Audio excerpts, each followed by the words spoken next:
Hello friends. We've got the Bilsteins in my hands again. I wonder why we might have them in my hands. I've also got a little present. 4 years old this is. 4 years old. I'll take guesses on what you think that might be. Shouldn't be too hard. Let's talk about this. Okay, so it's never the best thing to backtrack on a recommendation. But as you'll see from the title of this video, I'm about to do that, and I want to do it as clearly and concisely as possible. So let's talk about why I'm putting my Bilsteins in the bin. I've had a Bilstein B12 kit on my E36 now for just over 4 years. And I mean just over 4 years. I think I got them March 2018, something in that order. So far, I've had a reasonably good experience. And before I get into the details of this video, I do have notes here and I want to make this as clear as I possibly can. I have recommended this shock kit, this B12 kit, to numerous people who are looking for a reasonably priced shock and spring setup for the E36 that they can rely on, that will provide them with the road handling that they want, and to give them the control from their car and longevity that you would expect from a kit of that type and of that sort of level in the market, if you like. As of today, I will retract that recommendation because I've had another failure. For those of you who don't watch the channel and haven't watched it previously, this is now the third failure that I've had in the 4 years that I've owned the shock absorbers for. All of them on the rear of the vehicle.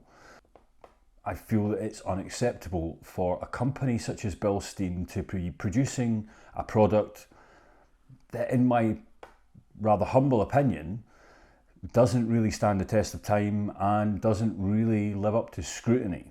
So, a little rundown of my car, just in case you don't know it. If you've not watched my channel previously, it is a 328 E36, which is, for all intents and purposes, a little bit enhanced over standard, but nothing too crazy. It's got a 3-litre stroked engine, a little bit more power. The suspension that I put on it was the B12 kit, which I think is B8 shocks and IBAC springs matched to work together. That's the purpose why you buy that kit, because you don't have to think about those things. Retailed around about £600 for the kit at the time.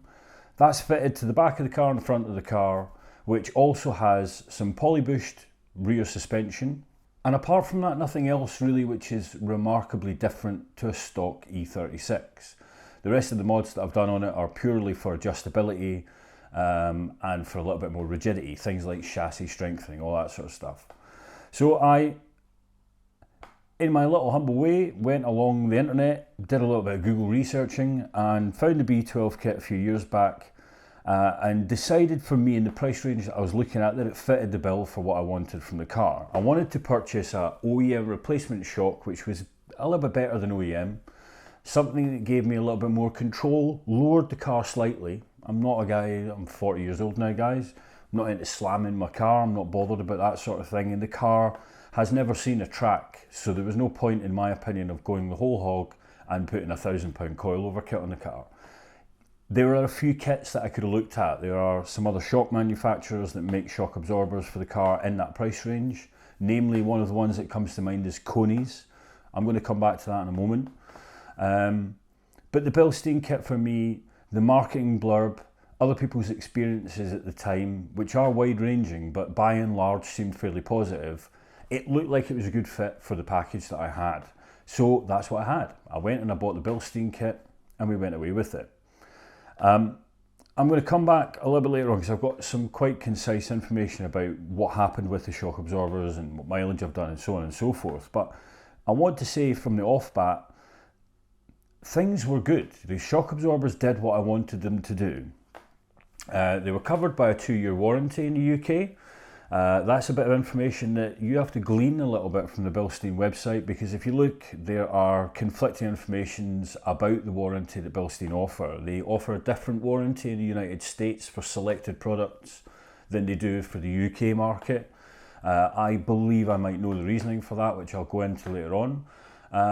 But by and large, you know, nearly £600 of my hard-earned money was spent, as far as I was concerned, well.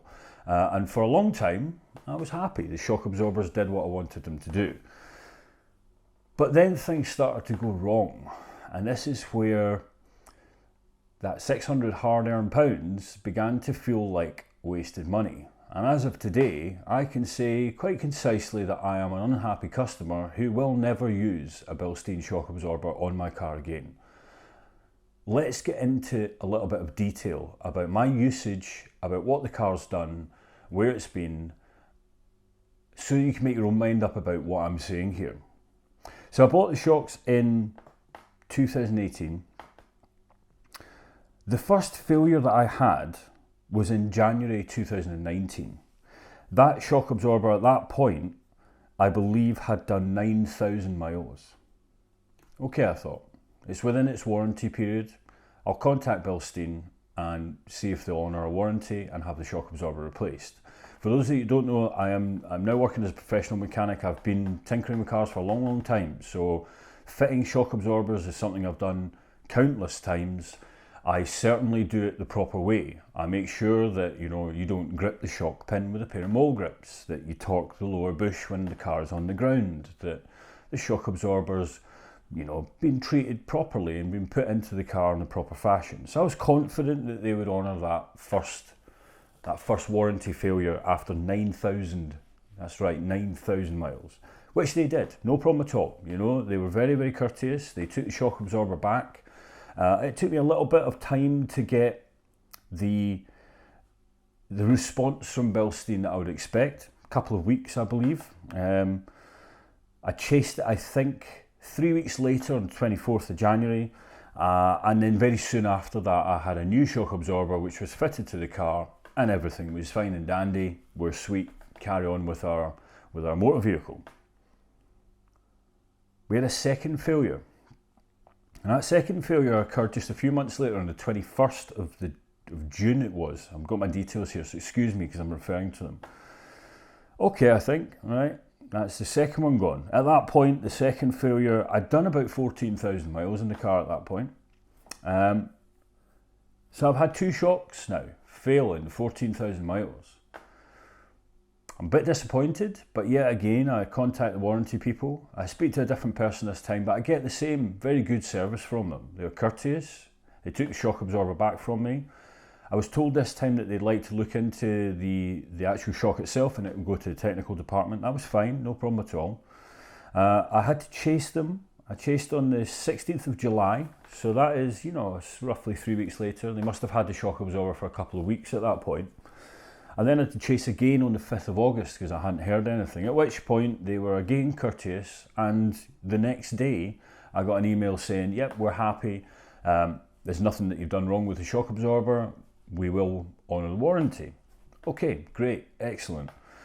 So, at this point I'm updating my YouTube channel with, information on the shock absorbers. There's videos that I've made saying, how are they after a certain amount of time, and I'm chuffed to bits, they've honoured the warranties, and after that, so far so good. That's 14,000 miles. I carry on driving the car. Now I'd like to make something clear to some of you out there with regards to where I've driven the car, because that's changed quite dramatically. I used to live in the county of Dorset, which is in the very, very south coast of England. Dorset is known for having not the best pothole repair in the country, and the roads are a mixed bag down there, but there's a lot of rough roads, there's a lot of town driving, there's bumping up of curbs, there's going into car parks, the usual stuff that you get with being located in a town or an urban area. I actually moved house to the north of England. I now live in County Durham, which has I think the second or the third best pothole repair in the country.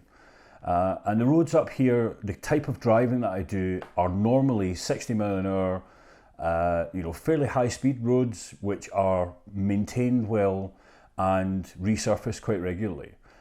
I suppose the point I'm trying to make in that is the car has experienced two very different lives, if you like, where it's experienced the rougher roads of down south and the slightly smoother roads of up here. And I think that might have an effect on the way that the car would behave. I would expect that the car, you know, with the kind of mileage that I do and the type of driving that I do, really, you know, it doesn't see much difficulty on the roads up here in County Durham. I've actually worked out roughly that within the mileage that I've done in the last 4 or so years, which is 44,000 miles, I did it almost exactly half of that in Dorset and half of it up here in County Durham. It's 22,000 Dorset, 22 County Durham. The car it's never seen a racetrack, as I said. It's never been to the Nürburgring since I've had the shocks put on. I don't drive my car hard. I drive a bit like a grandpa on the roads. Yes, every now and then I have a spirited drive. I've got the Pennines next door to me and I take the car out there and I enjoy the car at the legal speed limits. I don't drift the car. I don't do burnouts in the car. You know, I don't carry a load of load in the car. The car's always empty. You know, I have a boot that has nothing in it. I don't carry passengers in the vehicle. Very, very rarely have I ever had people in the back of my car. It's usually just myself and Natalie, my other half, that, you know, travel around in it. So it has an easy life. We're talking about a car here which is, you know, really, in my opinion, has the ideal driving conditions where it's nicely warmed up, everything is running well, I don't drive it like a maniac, and I certainly don't, in my opinion, abuse the car in any way. Ergo, when you buy an uprated shock absorber from a company such as Bilstein, you expect that to have a higher quality than a standard shock absorber that you may get from your local motor factors or from your dealership, even the standard rated shocks. The whole purpose in buying something of that level and spending those extra pounds on that piece of kit that you've bought is to garner something which is of higher quality.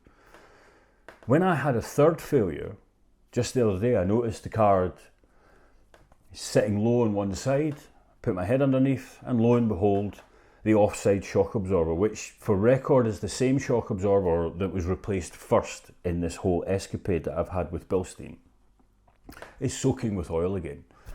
It's quite clearly failed, the seals have gone, and the oil containment in the shock absorber has decided it doesn't want to be in there anymore, and it's going to come out and drip all over the driveway.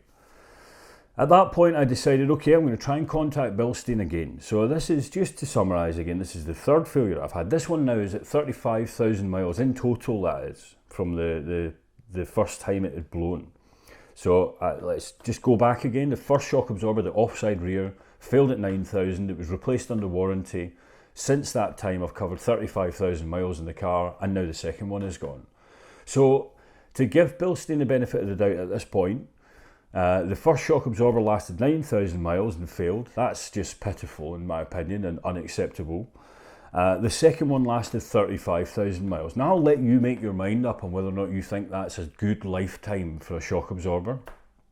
Bearing in mind what I've just told you about the way the shock absorbers have been used, the car they've been put on, the way they were fitted and all the other information, I think that that's still fairly poor, and I'm not a happy customer, as you can probably tell from the tone of this video. So I get onto Bilstein and I contact them. To summarise and to give you the long story short, obviously I'm not going to name any names here. I believe the people that are doing their job there are just doing their job. It's, you know, they're following the script basically and dealing with their customers as they've been instructed to. But I was told that they would not warranty the shock absorber. The warranty only lasts from the original sale, which, as I've confirmed through an email conversation with them, is only 2 years. So, you know, as far as they're concerned, fair enough. It's been longer than 2 years. Forget it, poncho. Carry on, you're not getting another new shock absorber. I had to then decide what I'm going to do, because at that point I was offered a £100 repair dependent on the condition of the shock absorber. Do I want to send it back to Bilstein? They'll have a look at it and they'll, you know, roughly speaking, be £100, they'll repair the shock and stick it back on the car. I don't know about you, but that seems like wasted money to me. Why would I spend another £100 on a piece of kit that already isn't performing as I would expect it to perform, and certainly, in my opinion, doesn't have the longevity of life that it should have? I might be barking up the wrong tree, and I'll allow you to put in the comments now about any opinion you have on the lifetime of what you'd expect a shock absorber such as this quality should last. But being a mechanic, looking at vehicles on the road, regularly looking at cars, I look at old classic cars a lot. I don't see blown shocks that often. They're fairly rare. These things are built quite well these days, and you know, we've got tons and tons of development to allow these things to last. So I'm pretty disappointed, and I feel that the shock absorbers that I've recommended to people previously, as I said at the start of the video, I want to rescind that recommendation because I don't feel that those shock absorbers fulfill the standards and the quality control that we've been led to believe and we've been sold by a company such as Bilstein. You know, I could accept failures like that if I was buying cheap rubbishy shocks from a Eurocar parts or from a Motor Factors that were, you know, a stopgap to get me on the road and to get me running. I did do that, so that you all know quite clearly. The first time the shock absorbers failed, I bought the cheapest possible rear shock absorbers that I could find on eBay to keep my car on the road. And two things struck me quite impressively by that. The first of all was that the feel of the car didn't change much. I'm going to come back to that. Second of all was the shock absorber was only on the car for 3 weeks and it began to mist already, which I wasn't surprised by because these were cheap, mass-produced shock absorbers, no name brand. I wasn't expecting the world. The things were just there to hold me on the road and to keep it off the ground for a couple of weeks until the warranty came back. The feel of the car was more interesting to me. Now, I am no Michael Schumacher. I'm certainly not the best person at deciding how a car feels on the road. You know, I believe that takes years of experience, a fundamental knowledge of many different vehicles so that you can compare and contrast these things. There are YouTubers out there, JM, there's Officially Gassed, a few guys who have driven many different cars, and I think people like that are in a far better position than someone like me to give an assessment of how a car feels because they've experienced all the different tastes and flavours that the automotive industry has to offer. For me as a personal customer, I put those cheap, rubbishy shocks on the back of my car, and really I couldn't feel much difference between the way that they damped the car and the way the Bilsteins damped the car. They were a bit different. They were slightly softer. They didn't react as quickly. But fundamentally, there wasn't a lot of difference. And that left me thinking, I paid something like 25 quid for those shock absorbers each. Why the hell am I spending so much money on Bilsteins? And I convinced myself at that time it was because of the quality control, because of the longevity and the life that I might get out of those shock absorbers. You know, it's a false economy to spend £25 every 6 months, or by the looks of it, every 6 weeks on a pair of shock absorbers that will probably not last that long. So, I'm now left at the point of thinking, what do? I've rescinded my recommendation. I've said I'm definitely not going to use Bilsteins anymore. So I'm beginning to look around at things around me and experiences around me. I wanted to pale this, you know, I wanted to compare this with other things that are going on. Now, I'm lucky enough to know 3 other guys that run an E36, regularly speak to them. One of them is my best friend down in Bournemouth, another one is another best friend who lives in Oxford, and another guy is a guy that I work with closely up here in County Durham. Friend number 1, let's call him, has had an E36 slightly longer than me, and he, just before I bought my Bilstein kit, probably 6 months before, he bought himself a set of Cody, I think they are STRTs, they are orange shock absorbers. They sit in the same bracket as the Bilstein B12 kit that I bought. Now, he has done numerous track days on those shock absorbers, he's daily driven the car, he's covered roughly the same amount of mileage that I've covered, I think slightly less. He's been to the Nürburgring.